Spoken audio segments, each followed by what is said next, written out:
सभी साथियों को नमस्कार, गुड मॉर्निंग।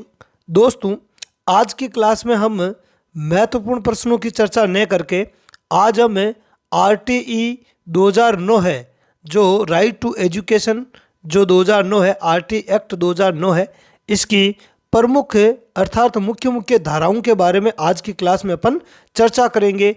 ठीक है, तो RTE की प्रमुख धाराएं कौन कौन सी है जो रीट एग्जाम के दृष्टिकोण से उपयोगी है, तो उनको अपन संक्षिप्त में देखते हैं और समझने का प्रयास करते हैं। तो क्लास बड़ी इंपॉर्टेंट रहने वाली है, क्लास को अंत तक जरूर देखना है। और आज की क्लास है वो उतनी लंबी भी नहीं है। ठीक है, RT एक्ट की बात करें तो इसमें अपने अनुसूची है 1। अनुसूची की संख्या कितनी है? 1। अध्याय है इसमें कुल 7 अध्याय है। और कुल धाराएं कितनी है? वो है आपके 38 धाराएं। कुल धाराएं कितनी है?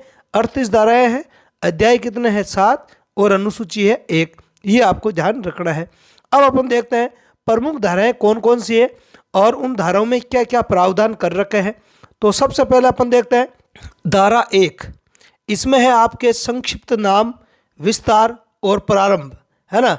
RT से संबंधित संक्षिप्त नाम और इसका विस्तार और इसका प्रारंभ है वो किस प्रकार से हुआ है, तो इसके बारे में जानकारी मिलती है धारा 1 में।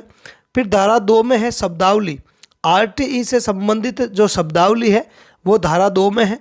धारा 3 में है अनिवार्य प्रारंभिक शिक्षा प्रदान करना, मतलब किसी भी बालक को, है ना, अनिवार्य रूप से शिक्षा प्रदान करना सरकार का या जो राज्य सरकार है उसकी जिम्मेदारी होगी।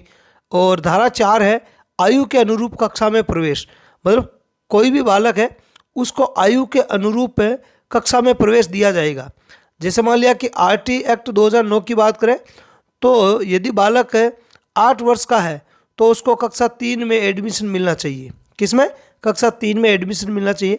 धारा 5 है स्कूल छोड़ने पर तुरंत TC, मतलब है यदि बालक ने स्कूल छोड़ दिए तो विद्यालय है उसकी TC को रोक नहीं सकता है, उसकी TC है वो तुरंत उसको प्रदान करनी है। ये भी इसमें प्रावधान है। फिर धारा 6 है कक्षा 1 से 5 एवं 6 से 8 तक क्रम से 1 किलोमीटर एवं 3 किलोमीटर के दायरे में स्कूल। देखो, ये RT धारा 6 में अनिवार्य रूप से जोड़ा गया है कि कक्षा 1 से 5 तक तो कम से कम 1 किलोमीटर के दायरे में स्कूल होगी और 6 से 8 तक के लिए 3 किलोमीटर के दायरे में स्कूल होने अनिवार्य है।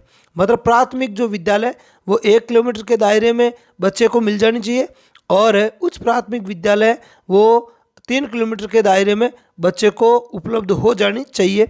तो ये धारा 6 के अंदर है। आगे अपन देखते हैं, अगली स्लाइड की बात करें।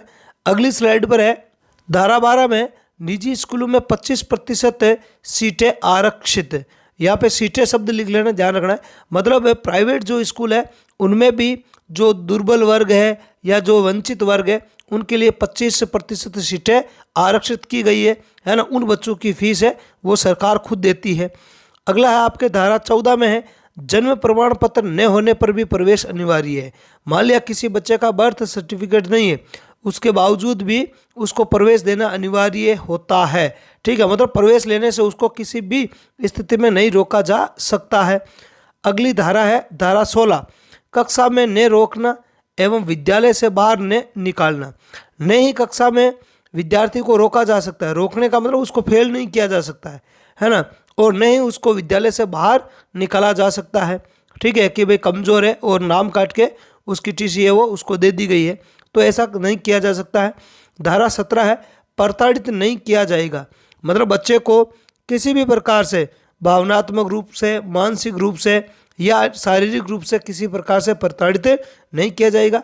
धारा 24 में है अध्यापकों के लिए अकादमिक उत्तरदायित्व निर्धारित है, मतलब जो अध्यापक होते हैं उनके विद्यालय संबंधी कौन कौन से उत्तरदायित्व होंगे वो इसमें निर्धारित किए गए हैं कि भी जैसे समय पे आना है। ठीक है, न्यूनतम जो साप्ताहिक कार्य घंटा है वो 45 घंटे होंगे। तो इस प्रकार के अध्यापकों के कौन कौन से विद्यालय के प्रति कर्तव्य है वो भी इसमें उल्लेखित है धारा 24 में। धारा 27 में है शिक्षक को आपदा व जनगणना के अलावा ड्यूटी नहीं, है ना। आपदा प्रबंधन और साथ ही साथ जनगणना के अलावा शिक्षक को कहीं भी ड्यूटी नहीं दी जाएगी, ये है धारा 27 में। और धारा 30 में है बच्चे का लर्निंग रिकॉर्ड रखना अनिवार्य है ना। बच्चा क्या सीख रहा है, क्या नहीं सीख रहा है, तो उसका जो लर्निंग रिकॉर्ड है वो विद्यालय को रखना अनिवार्य है। ये है आपके धारा 30 में वर्णन। तो ये थी आरटीई एक्ट संबंधी मुख्य धाराएं जो एग्जाम में इनमें से तो कुछ पूछी गई है और बाकी वाली जो धाराएं हैं उनके एग्जाम में आने के पूरे चांस है। तो ये थी आरटीई एक्ट से संबंधित धाराएं। क्लास यदि आपको अच्छी लगी है तो इसे लाइक करके अपने दोस्तों में शेयर करना है, ठीक है। और साथ ही साथ किस प्रकार से आपको ये अच्छी लगी है, ठीक है, तो उसका आप अपना सुझाव है या जो भी आपके दिमाग में क्लास के संबंध में कुछ आ रहा है तो उसको आप मैसेज रूप में ज़रूर या कमेंट टाइप करें। और साथ ही साथ चैनल पर आप नए हो तो चैनल को ज़रूर सब्सक्राइब करना है। तो आज की क्लास में इतना ही। कल फिर नई क्लास में मॉर्निंग में 6:05 पे आपसे फिर मुलाकात करेंगे।